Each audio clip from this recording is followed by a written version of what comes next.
Yeah, obviously a game where teams were sort of finding their way in the first half, where it was a bit scrappy, some errors there. But as I said, I think we want to see some improvement out of us there. But to do what we did defensively, that's a team and a club with soul.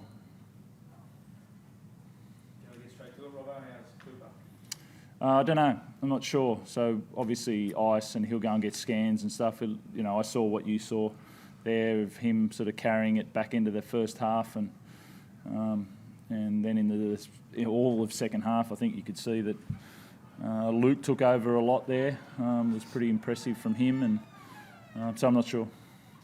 You said you saw a lot, but is your staff telling you anything? No, look. I know you want information straight away, but he'll go and get scans tonight, and we'll know more. I'd say he'll be right to play next week, though. No, definitely not. It wasn't even discussed. We didn't even. To be honest, I didn't even ask how he was. No, Cooper knows how he is, and he needed to get work done there at half time. And he was always going to go back out there, but it looked pretty sore. Boyd, the fact that he just stayed out there, that bravery, was that something the boys fed off? Did you notice Cooper staying out there with that? Obviously noticed later on in the game when it got pretty bad when he was holding it, but wouldn't probably expect anything less from Cooper. He's a halfback, but I think everyone who's played with him knows that. He's one tough guy, and he'll do anything for his teammates and do anything to try and get the win. So I think that showed tonight. There was times when he was really gutsy, and he could barely wrap his arms around him with his body. You had to get around him and give him a bit of a hand. Well, he was on the other edge to me, so I'm sure the boys in and outside him would have noticed that, and I think. Yeah, nothing would have changed, I don't think. Our desperation and desire was always there. All game. So, look, everyone was just doing their job, and Cooper had a job to do as well, especially with a sore shoulder. And that was, like you said, getting in front of him and signing up, waiting for help to come. So, look, knowing Cooper and knowing the competitor that he is, he'll give himself every possible chance to play next Sunday. He made his tackles, but he didn't have to make that many. Was that a case of they didn't look for him enough, or that the guys on the side of him did a good job? Yeah, just as Boyd was saying that, I think you saw Orbison, the work that he did out there, and he worked really tirelessly in and around Cooper, but then also Joey Manu. I'm not sure how many he made, but he made some big efforts in and around Cooper as well. So, they're a pretty tight bunch. So I think you could see the work ethic around him, and that's an experienced guy knowing how to move and work his way around the field without actually having to sort of, make too many or make incidental ones. What Roski played tonight, I guess first of all, when you decided to throw him in and you thought it was a performance? Yeah, that's credit to the guy next to me. Was it, I think, Tuesday? Boyd came in and said, "What are you thinking?" And he said, "I'm thinking this." And we both sat on it for a day, I think, without saying to anybody. And then on the Wednesday, I walked back in and talked to Boyd and went, "I think we're going to do this. Let's go here." Because we both trust him. We've seen, this is the bit about a squad. People see 17 players, but Paulie was outside our top 30 until maybe April or May, and then we moved him into the top 30 with the space that was allowed there, and he makes good decisions consistently.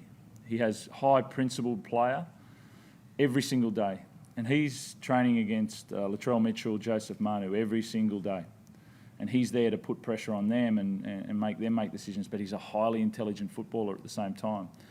So when we talked about it, there was a trust, and we slept on it that night, and we both walked back in, and I remember Boyd's smile on his face when I said, "I'm going to go with Paul," because we both knew we had a huge amount of trust in. He knew our system as well as anybody. He'd only played one game, but he trained for years for tonight. And he did a great job out there on the left edge, decision-making, and then he scores the match-winning try because he's in the right place at the right time. That's what a good club looks like. Robbo, you're playing the Storm. What do you expect? Yeah, obviously, teams don't change too much this time of year. You've had to have put it on the park all year, and that's how you deliver. You deliver the style of play that you've worked on all year, and that's. I think we know what to expect from the Storm. My focus will be obviously readying for that, but also getting the best out of us. I think there's a cog or two more to go for us. We haven't stopped improving all year, and we've got a week left for improvement. So a big part of this week will be allowing us to be proud of what we're doing, but make sure we go a step for next week. And I know that we've got that left in us. That's your opinion on Billy Slater's shoulder charge? No, not at all. Trent Robinson will travel back next week. What have you done to keep Dylan up to the mark for the last night? And absolutely no hesitation at all picking him next week? Yep, well, he looked uncomfortable when we saw him again today. So he worked hard and he looks fit. He looks strong. We've seen him in the gym a lot. Every time we walk in there, he's in the gym and working hard. And, it took a couple of days. It was tough for him, but he was getting ready for next Sunday. That's all he could do, and he hasn't stood by waiting and twiddling his thumbs. He's worked hard and he's made the most of it. I know Latrell's your goal kicker, but just you missed 4. Did we? It's 8 points in that final. Have you got what are you going to do about your backup kicker just in case Latrell gets injured next week? Who's your backup kicker? He won't get injured, Margie. You can't say that, Margie. But, your goal kicker is good. You've got the one goal kicker, and those 8 points you can't give away. No, we can't. And that's Siwa first run from last week was on Thursday. He's a really high quality goal kicker, and he has kicked well in the past internationally and also for Tonga and also for us. But the first run he had on field was on Thursday, and he played like he did tonight. That was a big effort. But the goal kicking with his ankle, with the twist and all that was tough. So he just needs to get back and practice. He just needs time and practice. But Latrell's been practicing a lot as well, so thanks for that. Just Tedesco's touch with that first try, superb. Yeah, that's again he had that and he brought that to us. You could see he's passed a lot, for the Tigers in that way, and then we've worked on it a lot. Probably worked on it a lot over the last 3 months heavily. And you can see the executions getting there. We probably missed 1 or 2 more there. We had a touch from Graham, from Paul to Toops, where it just, when we got a scrum out of that, and we just missed some execution. But if you defend well, you only need to take a couple of opportunities. Trent, just on Jade Freddie got penalised for lifting his arm. Any worries or concerns of being trouble for that? No. Do